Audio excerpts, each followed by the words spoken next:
Every person who has ever achieved something great has faced difficulties. They succeeded not because life was easy but because they refused to give up. One way to ensure action is to set clear goals. A person who says, "I want to be successful," may not take action because the goal is too vague. If they say, "I will complete this course in 3 months," or "I will exercise for 30 minutes. Every morning," they have a clear direction. A clear goal gives the mind something to focus on. It helps us take small steps toward achievement. Another important thing is surrounding ourselves with the right people. If we spend time with those who are lazy, negative, or do not take action, their mindset will affect us. But if we surround ourselves with people who work hard, who are disciplined, and who push themselves, we will be inspired to do the same. Energy is contagious. The right environment can make a big difference in whether we take action or stay stuck. Taking action also requires patience. In today's world, many people want quick results. They want success overnight, but real success takes time. If we plant a seed today, we cannot expect a tree tomorrow. Growth takes patience, consistency, and faith in the process. Some people quit too soon because they do not see results immediately. But progress is always happening, even if it is not visible right away. Those who keep going even when results are slow are the ones who achieve the greatest success. At the end of the day, the most important thing is to start. Waiting will not help. Thinking about possibilities will not change anything. The only thing that creates change is action. Even if the first step is small, even if progress is slow, movement is always better than standing still. If we take one step today and another tomorrow, one day we will look back and see how far we have come. Life is short and time does not wait for anyone. Every day that passes is a day we will never get back. The question is, will we spend our days only dreaming, or will we take action to make those dreams real?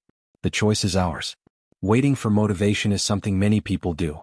They believe they need to feel inspired before they can take action. They think that one day they will wake up feeling full of energy and excitement, ready to do all the things they have been postponing. But that day never comes. Motivation is unreliable. Some days we feel excited to work, learn, or improve ourselves. Other days we feel tired, lazy, or distracted. If we wait for motivation to come, we may wait forever. The truth is, action does not come from motivation. Motivation comes from action. Many people think they need to feel ready before they start. But it is the other way around. The moment we take action, even in a small way, we begin to feel more motivated. We begin to feel more motivated. A person who wants to exercise may not feel like doing it at first, but if they push themselves to start, even for just 5 minutes, they begin to feel more energetic. The more they move, the more they want to continue. In the same way, a student who feels unmotivated to study may struggle to open their book. But once they start reading, their mind begins to engage and they feel more focused. If we only act when we feel motivated, we will do very little in life. Imagine a farmer who only plants seeds when he feels like it. His crops will never grow because he is waiting for the right mood instead of doing what is necessary. Imagine a musician who only practices when they feel inspired. They will never master their instrument. The most successful people in any field are not the ones who always feel motivated. They are the ones who take action no matter how they feel.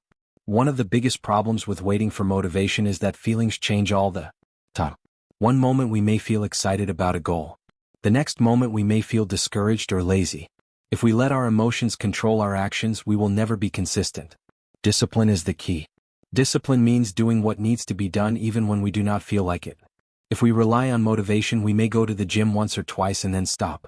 But if we have discipline, we will exercise regularly no matter how we feel. If we rely on motivation, we may study for a few hours when we feel inspired, but we will stop when we feel bored. But with discipline, we study every day whether we feel like it or not. Some people think that forcing themselves to take action without motivation is too difficult.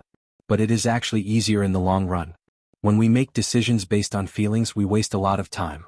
We sit around thinking about what we should do, waiting for the right mood. But if we develop discipline, we remove the need for decision-making. We do not waste time debating with ourselves. We simply take action. A person who decides to wake up early every morning does not waste time arguing with their alarm clock. They get up and start their day. A writer who has trained themselves to write every day does not wait for inspiration. They sit down and write even if their ideas are not perfect. Another reason waiting for motivation is a trap is because it makes small tasks feel bigger than they really are. When we keep delaying something, it starts to feel more difficult. If a person avoids cleaning their room, the task feels heavier in their mind. But if they simply start, they realize it is not as hard as they imagined. The same is true for any task. Starting is often the hardest part. Once we begin, the work becomes easier.